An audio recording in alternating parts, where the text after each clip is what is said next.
Un saludo a todos, mi nombre es la doctora Estefanía Robles, soy médico cirujano egresado de la Universidad Central de Venezuela, soy obstetra ginecólogo egresada de la misma universidad y actualmente soy residente de medicina materno-fetal también de la Universidad Central de Venezuela. Agradecida de antemano por la oportunidad de estar acá compartiendo este ciclo de conferencias con ustedes. Y bueno, sin más preámbulo, vamos a iniciar a hablar de otras causas de mortalidad materna, esas causas que tal vez representan un porcentaje menor, pero que son importantes para nosotros como personal de salud conocerlas.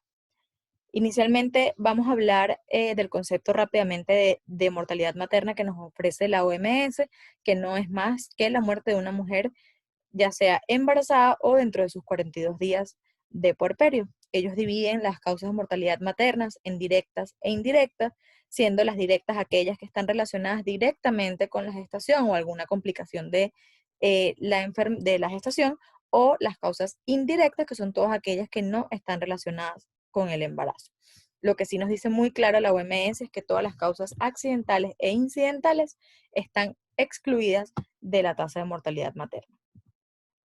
En el año 2015, países firmaron los objetivos del milenio, que no era más que 8 metas o 8 objetivos que estaban firmando los líderes de Estado para ese momento, para comprometerse a mejorarlos, y que dando como meta el año 2015, pues estos objetivos tenían que ser cumplidos. De estos 8 objetivos, 3 eran correspondientes al área de la salud, como lo era reducir la mortalidad infantil, mejorar la salud materna y reducir las enfermedades endémicas de ese momento. En cuanto a mejorar la salud materna, se encontraba reducir la tasa de mortalidad materna también, porque desde siempre ha sido un problema de salud pública, no solamente en los países con vías de desarrollo, sino en los países desarrollados también. Para hablar de mortalidad materna, más allá de conocer las causas, tenemos que conocer que hay algo que precede a todo esto, que son las demoras que bien las estableció Tadeus, en las que nos habla que la paciente está expuesta a 3 demoras principalmente, que esto hace que aumente su probabilidad de que tenga un desenlace fatal. Lo primero es que las pacientes no conocen los signos de alarma, ellas no saben cuándo deben ir al médico, no saben qué es una urgencia, no saben qué es una emergencia, y por lo tanto tardan en tomar esta decisión, y bueno, esto empeora probablemente la toma correcta de tomar una conducta cuando la paciente llega al hospital, porque bueno, ha pasado mucho tiempo. Pero supongamos que la paciente ya reconoce sus signos de alarma, entonces ahora ya decide trasladarse al centro asistencial, pero bueno, se trasladó al centro asistencial y está en un área rural y tarda aproximadamente 3, 4 horas en llegar, si no es que es más, o vive en un área muy peligrosa, que nos pasa mucho a los que vivimos en países en vías de desarrollo, y pues espera a que amanezca, por ejemplo, para poder irse al centro asistencial. Entonces aquí se pierde un tiempo muy valioso. En casos de causas de mortalidad materna como hemorragia por parto, pues fíjense que la hora dorada acá ya se perdió, porque la paciente va a tardar más de una hora en llegar al centro asistencial. Pero supongamos que ella ya pasó estas 2 demoras y nos encontramos con la que probablemente más nos afecte a nosotros directamente, como lo es una atención oportuna, porque pues la paciente llegó al hospital, pero no hay insumos o no hay personal humano o no hay equipos. Entonces ya acá la paciente se enfrenta a otra demora, y todo esto nos aumenta muchísimo la tasa de mortalidad materna, las probabilidades que tiene esa paciente de morir. Aquí están todas las causas que nos expone la OMS de mortalidad materna. El día de hoy vamos a hablar de esas 3 causas que no son tan comunes, o de las que no se habla tanto, como lo es el parto obstruido o distosis en el trabajo de parto, los abortos clandestinos o peligrosos, y otras causas directas como la embolia de líquido amniótico. Sin más preámbulos, entonces vamos a hablar de la primera causa, que son los abortos clandestinos. Epidemiológicamente, 1 de cada 4 mujeres han tenido un aborto en su vida. Los países que estamos en vías de desarrollo, pues tenemos una causística más importante. Representa un 7,9% de las muertes maternas totales a nivel mundial, y ustedes lo ven como un número muy pequeño, pero en verdad si lo llevamos a las muertes maternas mundiales es muchísimo. Su incidencia es difícil de estimar, pues porque en la mayoría de los países el aborto no es legal y si no es legal, pues hay un subregistro del mismo. En los años 90, mediados de los años 90, se comenzó la legalización del aborto, pero esta no ha sido completada en todos los países. Es una lucha que lleva muchísimo tiempo, pero lo que sí nos dejó claro es saber que todas las mujeres o toda mujer que quiera hacerse un aborto lo va a hacer sin importar si es legal o no en su país, y a eso es lo que tenemos que enfrentarnos nosotros, o es el reto que tenemos nosotros como personal de salud. En cuanto a los métodos que nos dice el Royal College de Obstetricia y Ginecología, es que, bueno, básicamente hay dos grandes formas de hacer el aborto, básicamente métodos quirúrgicos y métodos médicos. Hablando de los quirúrgicos, lo podemos dividir en primer trimestre y segundo trimestre, teniendo que los del primer trimestre está la aspiración endouterina bajo aspiración o el AMEU, ¿ok? Y los quirúrgicos está el legrado uterino instrumental, que es el que siempre conocemos. Según el Royal College, por supuesto, es más efectivo, más seguro y tiene menos tasa de complicación la aspiración manual endouterina, porque pues obviamente a pesar de ser invasivo, es muchísimo menos riesgoso. Si nos vamos a los métodos quirúrgicos del segundo trimestre, está, pues obviamente aquí sí prevalece sin duda alguna el legrado uterino instrumental. Sin embargo, ellos comentan, hacen tres aclaratorias importantes. La primera aclaratoria es que, pues, si la paciente tiene una dilatación cervical no completa o la paciente tiene el cuello cerrado, pues hacer una dilatación de la misma con misoprostol o mifepristona para poder disminuir el daño a la paciente. El uso de forceps o instrumental, si es un feto muy grande, si digamos que la extracción va a ser difícil, porque esto pues va a disminuir el tiempo de evacuación uterina y pues la paciente puede beneficiarse de esto. Y siempre, aunque no es una condición sine qua non, el Royal College aconseja hacer una revisión ecográfica posterior a la evacuación del útero, si tenemos el recurso, por supuesto, porque esto nos puede garantizar que no van a quedar restos uterinos en cavidad. En cuanto al aborto médico, básicamente, como su nombre lo dice, es con tratamiento farmacológico, es bastante efectivo, es muy bien tolerado por la paciente, de hecho se puede hacer de forma ambulatoria, mucho menos costoso para la institución y el Estado, y la curva de aprendizaje pues es muchísimo menor porque no necesitamos de alguien que haga un procedimiento quirúrgico. Los medicamentos que se usan clásicamente o que están también establecidos por la Federación Internacional de Ginecología y Obstetricia es el misoprostol y la mifepristona. Estos abortos generalmente se hacen, cuando se hacen bajo esta técnica, son los del primer trimestre, porque son con los que se ha visto que hay evidencia de evacuación uterina prácticamente en su totalidad, y ya en el segundo trimestre, pues se puede lograr la evacuación uterina, pero suelen quedar restos, o hay que ser un poquito más cuidadosos. Acá no se ve muy bien, pero esta es la tabla de recomendaciones de régimen de misoprostol en FIGO. Fíjense que ellos lo dividen en primer trimestre, segundo trimestre y tercer trimestre. Y según cada situación, ellos tienen cuál es la colocación y la posología del misoprostol. Esto es bueno que siempre esté en cualquier sala de parto, en cualquier sala de emergencia, porque si somos centros que manejan misoprostol y que manejan pacientes embarazadas, pues esto siempre tenemos que tenerlo a la mano porque no es una dosis única de misoprostol. En cuanto a las complicaciones del aborto, pues tenemos complicaciones agudas y complicaciones tardías. Las agudas son las que siempre están relacionadas con una mayor causa de mortalidad materna. ¿Cuál es la primera? Pues el aborto incompleto. Es esa paciente que se realizó el aborto clandestino y nos llega a los 2 semanas, 8 días, la paciente persiste sangrando, la paciente no mejora, sigue teniendo dolor abdominal, y pues eso se debe a una retención de productos de la concepción. Generalmente, casi siempre estas complicaciones están relacionadas a procedimientos médicos, porque los procedimientos quirúrgicos, la complicación generalmente está relacionada con perforaciones uterinas, que eso no tiene mayor complejidad que la paciente acuda, nos demos cuenta que tiene una perforación uterina y pues se realice la laparotomía exploradora. siempre sucede o está relacionado a que no hay una constatación ecográfica de los hallazgos posterior a la aplicación del medicamento. Mandaron a la paciente para su casa con misoprostol y nunca nadie corroboró si esos restos habían sido evacuados de cavidad uterina por completo. Y pues bueno, obviamente allí es donde comienzan las complicaciones.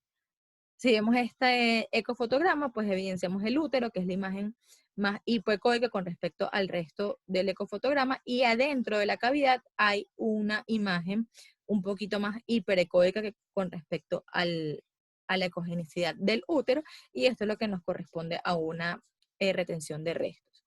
El aborto incompleto, pues obviamente en algunos casos el manejo es quirúrgico, dependiendo de la cantidad de restos que tengan. También se puede manejar con oxitóxicos o con misoprostol o mifepristona, si es el caso, pero siempre hay que individualizar a la paciente.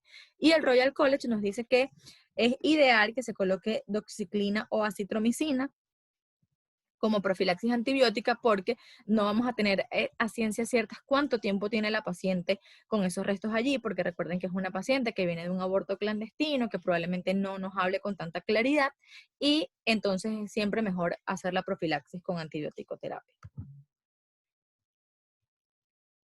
Otra de las complicaciones agudas o las más temidas, pues es el aborto séptico, o que la paciente haga una sepsis de punto de partida obstétrico, como también podemos llamarlo. Es una causa importante de mortalidad materna y es clásico de todos esos abortos clandestinos o no seguros, porque recuerden que si bien está el profesional que se presta para hacer abortos, ese capaz tenga los conocimientos, pero siempre está la paciente que se coloca matas de perejil, que se ha visto muchísimo, que se colocan ganchos de ropa, que se colocan jabón azul, que un familiar les da una sustancia jabonosa para que se lo coloque en los genitales y con esto producir el aborto, y por eso es que vienen las complicaciones más severas, como lo es la sepsis. Esta paciente clásicamente va a llegar con alzas de temperatura, más de 38.5 grados centígrados, dolor abdominal, en algunos casos puede tener fetidez o secreción purulenta a través de orificio cervical externo, y va a tener irritabilidad uterina siempre que se haga el tacto o se le haga un eco. La paciente va a llorar del dolor solo con la movilización cervical. Que la paciente tenga taquipnea, taquicardia o hipotensión es un signo de alarma inmediato. Esta paciente, así no presente ninguno de estos síntomas, la paciente probablemente nos esté haciendo una sepsis y es importante determinarlo. ¿Qué hacer en caso de que la paciente tenga un aborto séptico o la paciente esté séptica? Recordar el Quick SOFA, no sé si lo conocen, pero el Quick SOFA es una manera rápida de el test SOFA, que es una serie de parámetros larguísimos, clínicos y paraclínicos. El Quick SOFA lo puedo hacer desde mi emergencia, lo puedo hacer desde la sala de parto, desde el ambulatorio, solamente con chequear que la paciente tenga hipotensión menor a 100, con depresión arterial sistólica menor a 100, que tenga un Glasgow menor a 13 o que tenga taquipnea mayor de 22. Con dos de estos tres criterios, la paciente, por evidencia científica, está séptica. Entonces lo importante es reconocer la situación, dependiendo del estado clínico de la paciente, hacer una evacuación uterina o verificar si quedan restos por sacar, y que hacer un buen manejo de la sepsis. El Sepsis Trust de UK, del Reino Unido, nos habla de las red flags y del Sepsis 6. ¿Qué nos quiere decir esto? El que siempre pensemos en este acrónimo, que es piense fabuloso o piense fabulous. ¿Por qué? Porque yo tengo que identificar todas esas signos de alarma que tiene la paciente, y una vez que lo piense, pues yo tengo que medir todas estas cosas, como es aplicar hidratación, aplicar antibióticos, cultivos eh, eh, séricos o cultivos de sangre, siempre tener un vaciado de la orina, porque recuerden que estas pacientes por hipovolemia también no suelen tener una menor excreción urinaria, siempre medir lactato, mantener a la paciente con oxígeno, y que tengo 60 minutos para hacer todo esto. Entonces es bueno que esto lo revisen, lo tengan también pegado en su área de emergencia, porque es súper útil para esos momentos de crisis. ¿Y cuál es nuestra meta en una paciente séptica, o cómo vamos a salvarle la vida a esa mamá? Pues saber que la paciente está atendida. Todo esto lo tenemos que hacer en la primera hora, saber que la paciente está atendida con un personal de salud capacitado, y si no lo está, referirla a un centro en donde lo pueda tener. Obviamente administración de oxígeno debe ser fija y constante, no debe parar porque la saturación se debe mantener por lo menos en 92-96, no debe bajar de eso, ¿ok? A tener accesos venosos, siempre recordar que la vía central en pacientes sépticas es prioridad y tomar cultivos séricos, darle antibióticos de amplio espectro, considerando si la paciente tiene alguna condición previa o es alérgica a alguno de estos, darle fluidos endovenosos a expansión 20 cc por kilogramo de peso, es con lo que se debe iniciar. La paciente debe hidratarse y la expansión es básica para salir de estos estados y siempre mantenerla monitorizado y saber que el lactato es una ayuda que tenemos bastante importante, porque con esto podemos saber no nada más que la paciente está séptica, sino que la paciente pues está mejorando o no. Entonces, antes de la primera hora, tenemos que saber cuáles son las banderas rojas o los signos de alarma y completar este Sepsis 6. Esto nos va a ayudar muchísimo a reducir la mortalidad materna. Bueno, ¿qué podemos hacer nosotros que somos un país en donde no tenemos el aborto legal en nuestra legislación? Pues lo único que podemos hacer es la conducta posaborto, es decir, tratar las complicaciones de todas esas mujeres que se hacen abortos clandestinos y teniendo pues conocimiento de cuáles son las complicaciones, las podemos tratar mejor. Esto sucede solamente, por supuesto, en países donde no es legal. Es nuestra única opción para disminuir la mortalidad materna. Como lo he repetido varias veces, individualizar cada caso, la conducta no es la misma, no todas las pacientes se benefician de una evacuación médica o una evacuación quirúrgica. Hay que considerar que toda paciente que se realice un aborto clandestino, como no conocemos la edad gestacional, ni conocemos nada de la paciente, pues es mejor hacerle la aplicación de la ROGAM o inmunización RH para por lo menos protegerla de los próximos embarazos. Y nunca se olviden, por favor, de la anticoncepción.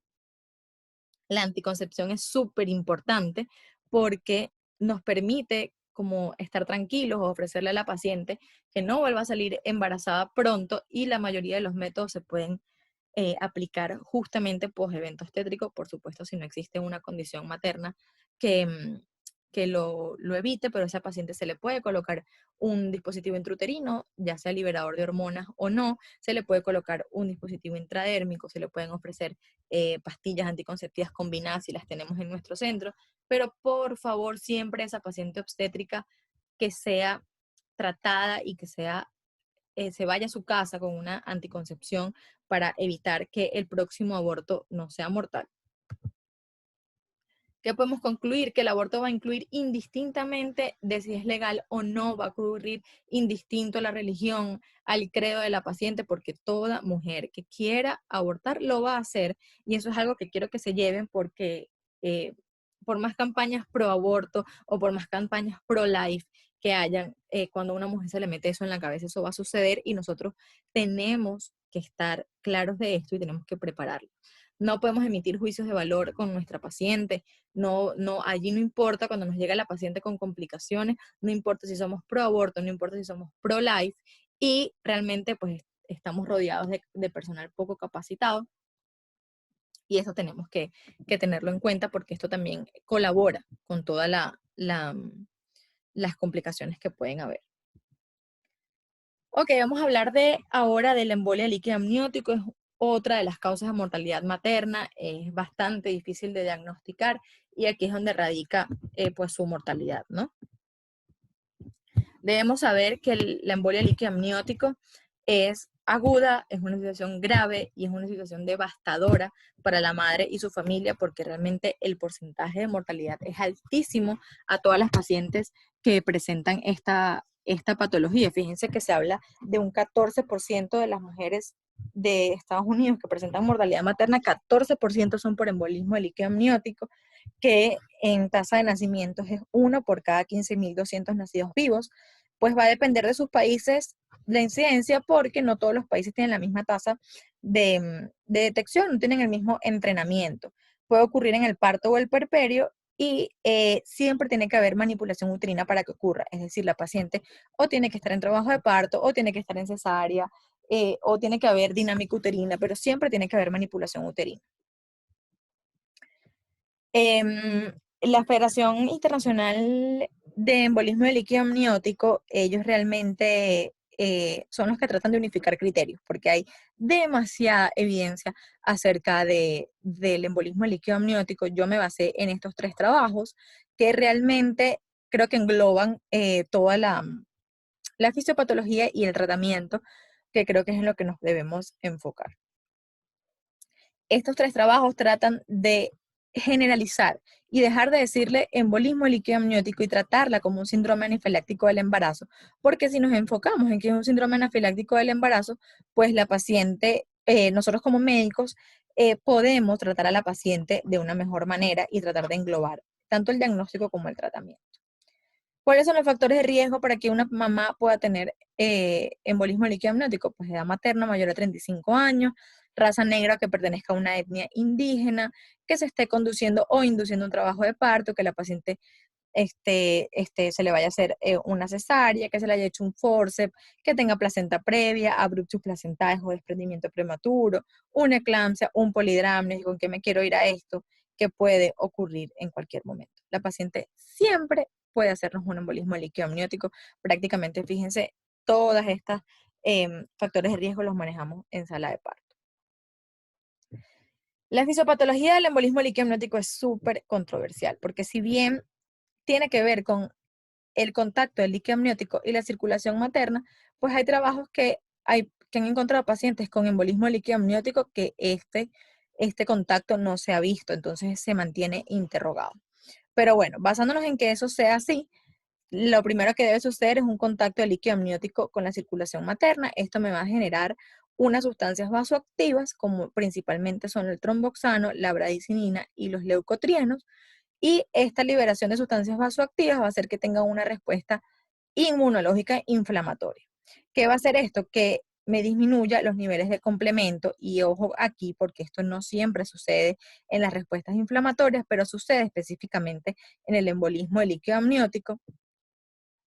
Y pues quiero que lo tengan claro porque esto es una clave en predecir si esa paciente nos va a hacer o no un embolismo de líquido amniótico.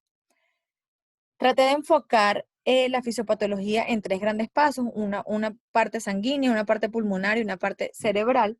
Y con esto, pues vamos a poder saber más de la fisiopatología.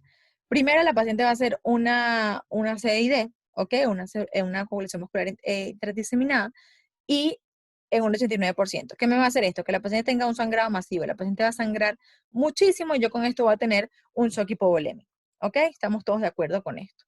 A nivel pulmonar, la paciente va a hacer un síndrome de distrés respiratorio agudo en un 93% de los casos. Eso me va a ocasionar a nivel cardíaco una disfunción ventricular y con esto un shock cardiogénico. ¿Qué voy a tener? Un shock mixto como resultado, y pues esto me agrava enfrentarme al problema. Tener un shock mixto me va a ocasionar que la paciente entre en hipoxia, por supuesto en hipoxia cerebral, y me va a dar convulsiones. Entonces, ¿qué va a hacer la paciente con embolismo de líquido amniótico? Me va a sangrar muchísimo, va a tener dificultad para respirar y va a convulsionar. ¿Ok? Entonces, estos son los 3 síntomas o signos cardinales: sangrado, dificultad para respirar y convulsiones. Podemos dividir también la fisiopatología bifásica, o sea, en 2 fases. La primera, una fase de vasoconstricción pulmonar, en la que entran en contacto las células fetales con la circulación materna, luego pasan a la vena cava, de la vena cava a pulmón. En el pulmón va a haber una constricción similar a la del tromboembolismo pulmonar. El corazón derecho va a tratar de bombear esa sangre desesperadamente porque se encuentra inútil, o sea, no puede, esa sangre es insuficiente.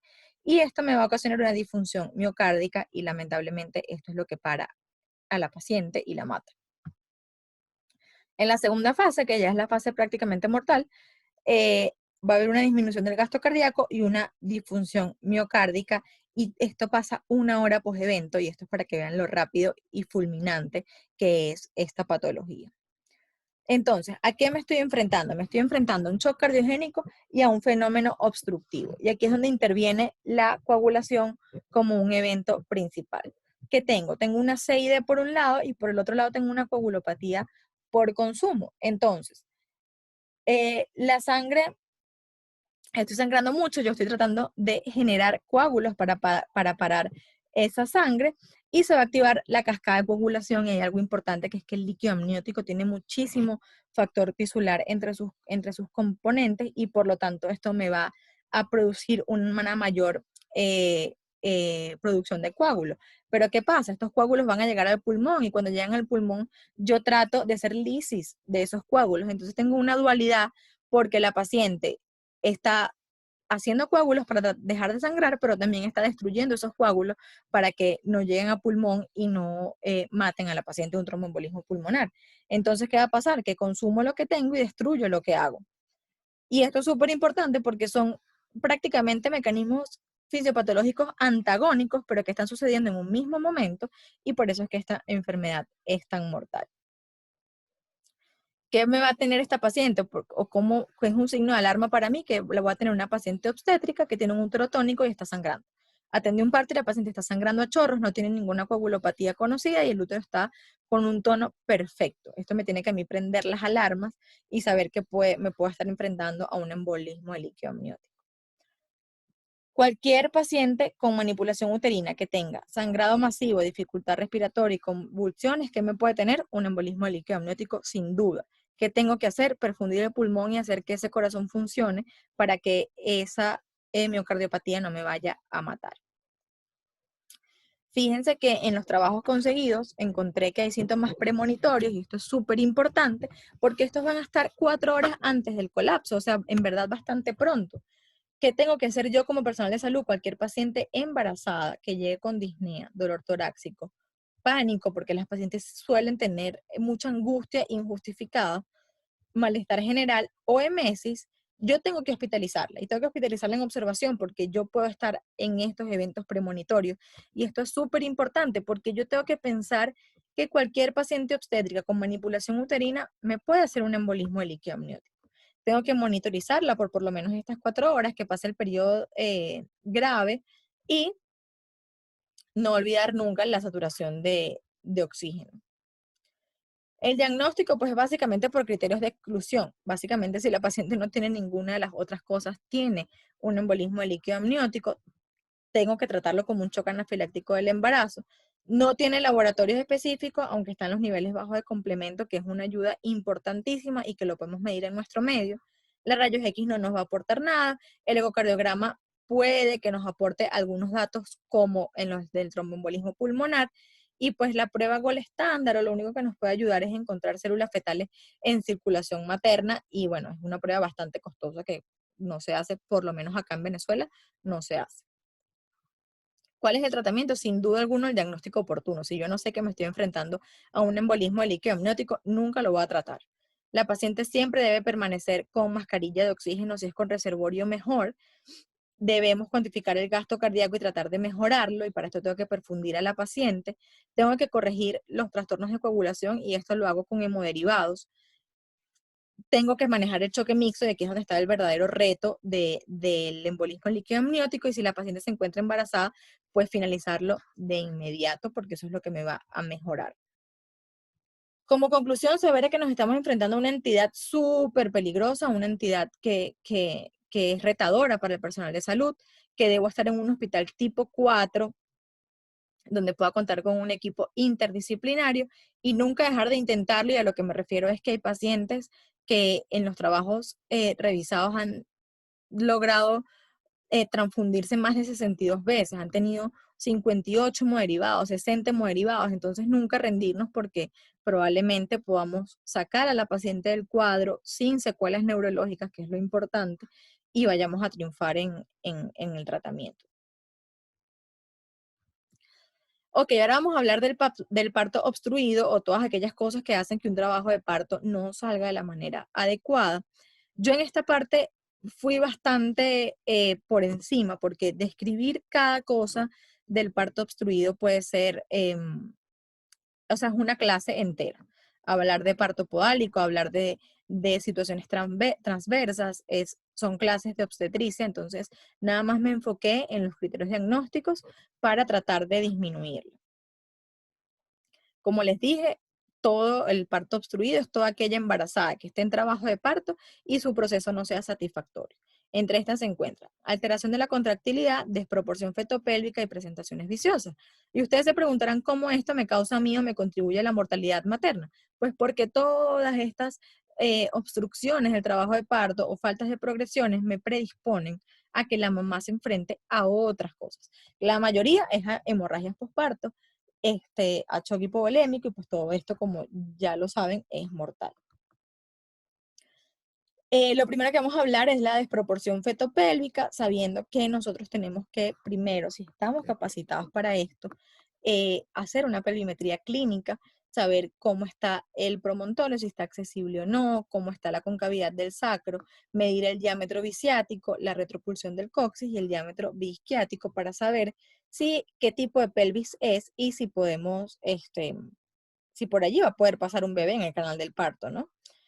Hay causas obstétricas maternas y fetales de la desproporción fetopélvica. Lo primero son edades maternas extremas, más de 35 años, que la paciente sea obesa, que sea talla baja, y aquí quiero hacer énfasis porque para esto no necesitan ser obstetras. Ustedes pueden determinar que la paciente que está entrando a la emergencia o la paciente que está llegando con trabajo de parto mide menos de 1,50 o es obesa. Nosotros generalmente tenemos la mala costumbre de no pesar ni tallar a nuestras pacientes y fíjense que con esto ya nosotros podemos predecir que la paciente es una DFP.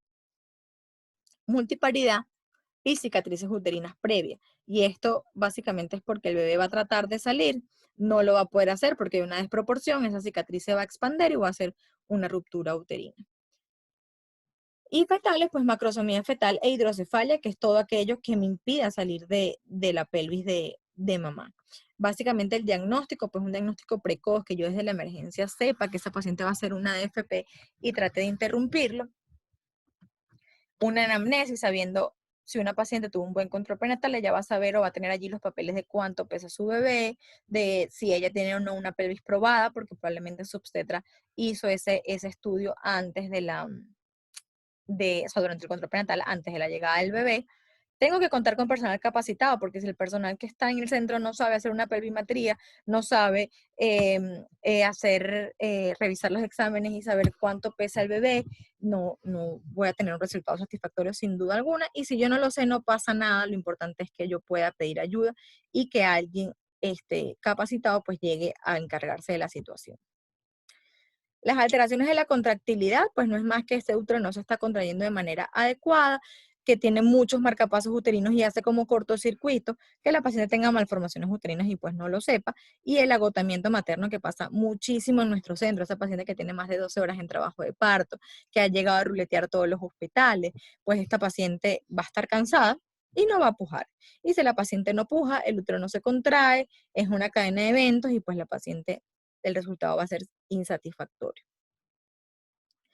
Lo importante es hacer un monitoreo fetal intraparto, que se encuentre con partogramas, que nosotros lo dejamos a veces al olvido, pero son súper importantes porque nos permiten diagnosticar a esta paciente cómo va su trabajo de parto, nos permiten hacer una curva exponencial y saber si esta paciente no ha avanzado a tal hora, probablemente no vaya a avanzar, eso sea porque no tiene una dinámica adecuada. Entonces yo aquí decido si usar o no oxitóxicos, a qué dosis usarlas, qué oxitóxicos voy a usar. Nunca abandonar a la paciente, no dejar a la paciente pariendo y yo me fui al cuarto a dormir o me fui al cuarto a cambiar de turno, porque estas variaciones las pueden hacer en cualquier momento y nosotros tenemos que estar pendientes. Y si yo no puedo hacer nada de esto, pues pedir ayuda. En cuanto a las presentaciones viciadas, pues hay muchísimas. Generalmente están las presentaciones podálicas en todas sus presentaciones y las presentaciones transversas, ¿ok? La presentación transversa, este bebé nunca va a salir. Así la paciente se encarga de trabajo de parto, llega a 10 centímetros de dilatación. Si el feto está transverso, pues claramente no va a salir por la pelvis. En las presentaciones podálicas, yo sí puedo atender el parto si la paciente, por supuesto, cumple las condiciones, la pelvis es suficiente, el bebé tiene un peso adecuado. Si la paciente es multípara, pues tengo muchísimas más probabilidades, pero tengo que ser un personal capacitado. No puedo solamente haber visto una clase de maniobras podálicas y yo decir que ya puedo aplicar payón, roja, morisol, la maniobra que vaya a ocupar, sino que tengo que tener una curva de aprendizaje para yo poder enfrentarme a este parto en podálica. Si la paciente tuvo un buen control prenatal, ella va a llegar a la emergencia diciéndoles, doctor, mi bebé viene sentado o mi bebé viene acostado. Entonces, eso ya nos ayuda a nosotros a discernir, pero si la paciente no lo sabe, con solamente un examen físico y un interrogatorio haciendo maniobras de Leopold, yo puedo saber que la paciente me está haciendo, tiene una presentación viciosa. El monitoreo fetal intraparto es clave porque si yo voy a tener un parto podálico y ese bebé me va a hacer bradicardia, ese bebé me hace una variabilidad de foco, yo tengo que estar atento a eso. Saber siempre mis capacidades, yo puedo ser obstetra, pero si yo nunca he atendido un parto podálico, porque en mi centro no se atienden los podálicos, porque todos los podálicos se operan, pues yo no me voy a ir a poner a atender un parto podálico porque voy a aumentarle las comorbilidades directamente a esa paciente. Hay entrenamientos de simulación que son perfectos para poder entrenarnos en partos podálicos y en estas situaciones de emergencia, y yo de verdad recomiendo que si tienen la oportunidad de contactarlos para que vayan a sus centros o de hacerlos en su centro con lo que tengan, pues sería de gran ayuda. Y si yo no puedo hacer nada de esto, no me puedo capacitar, no tengo a nadie, pues pidamos ayuda, refiramos a la paciente, pero lo importante es tratar de que el binomio madre-feto salga ileso de esta complicación. Y por último, hablar de las distocias de hombro, que es algo muy temido no solo por el personal de salud en general, sino por nosotros mismos los obstetras, porque es algo a lo que casi no nos enfrentamos y la mortalidad es altísima. Podemos definir una distocia de hombro cuando hay un intervalo de retardo entre la salida de la cabeza y el cuerpo mayor a 60 segundos, y cuando yo hago cualquier maniobra auxiliar del trabajo de parto, pues este retardo sigue. Y fíjense que es muy fácil, yo puedo predecir que esa mamá va a ser un 50%, en un 50% de distosia de hombro si el bebé tiene una macrosomía. Entonces es algo que tenemos, que nos hace prender las alarmas desde muy temprano. Eso tiene causas maternas, fetales e intraparto, entre las maternas que tengan un antecedente de una distosia de hombro en un embarazo anterior, las pacientes diabéticas porque generalmente tienen fetos macrosómicos, que sean obesas porque generalmente todo, así tengan buena pelvis, ese, ese contexto, ese continente pelviano suele ser más estrecho, los músculos suelen relajar de una manera más tórpida que embarazos postérmino y pues una anatomía pélvica anormal. En la de los fetos, pues macrosomía, y bueno, se ha demostrado que los bebés de género masculino tienen más posibilidades de hacer distocias de hombro. Y en cuanto a las intraparto, pues partos instrumentales, que se prolongue el segundo estadio o que me haga una distosia de las anteriormente mencionadas. ¿Cuáles son las consecuencias? Pues tengo consecuencias maternas y fetales. Las maternas, una ruptura uterina, una hemorragia posparto. Esto me lleva directamente a causas de mortalidad materna importante. También puede haber daños graves y permanentes en el esfínter anal, se lesionan los tejidos blandos, que es un estallido vaginal, se separa la sínfisis del pubis, una neuropatía femoral transitoria, que a veces no es tan transitoria. Y las neonatales, pues parálisis del plexo braquial en los bebés, que es muy común, que se fracture el húmero o la clavícula, que esto ya está proscrito, pero bueno, en casos de emergencia a veces se hace, que haga una acidosis fetal o un daño cerebral, y esto es súper importante. En cuanto al diagnóstico y conducta, pues reconocer que estoy frente a una distosia de hombro. La paciente generalmente, el signo con el que yo lo determino es el signo de la tortuga, que es esa retracción del cuello fetal hacia el pubis materno, literal como hace la cabecita de una tortuga, y esto es, así no tenga los 60 segundos de retraso, esto es patognomónico de la distosia de hombro, y que las 3P debemos aplicarnos nosotros mismos. Don't pull, don't push, and don't panic. O sea, de verdad, no jalemos ese bebé, no lo estiremos y no entremos en pánico nosotros mismos. Pidamos ayuda, tenemos de 5 a 7 minutos para sacar a este bebé. Hay maniobras protocolizadas que están escritas en todos los libros de obstetricia y que realmente son muy efectivas. Si no la sabemos hacer, pidamos ayuda. Y siempre es bueno entrenarnos en simulación también en estos casos porque nos ayuda a enfrentarnos a la situación de emergencia y a poder hacerla con una mejor tranquilidad. Bueno, muchísimas gracias. Esta fue toda la conferencia. Espero que les haya gustado. Em, cualquier duda que tengan o cualquier pregunta, pues con todas estas cosas online, pueden contactarme a través de mis redes sociales, que es la que están viendo allí en pantalla, o mandarme un correo con alguna duda para discutir algo sobre de lo que se habló hoy. Y bueno, yo estoy muy, muy abierta a leerlos. Y en el código QR, este que está acá, con sus celulares pueden escanearlo, y cuando lo escaneen, pues allí van a tener acceso a un Google Drive que tiene todos los artículos de los que se habló el día de hoy. Pues muchísimas gracias por la invitación una vez más y espero que les haya gustado.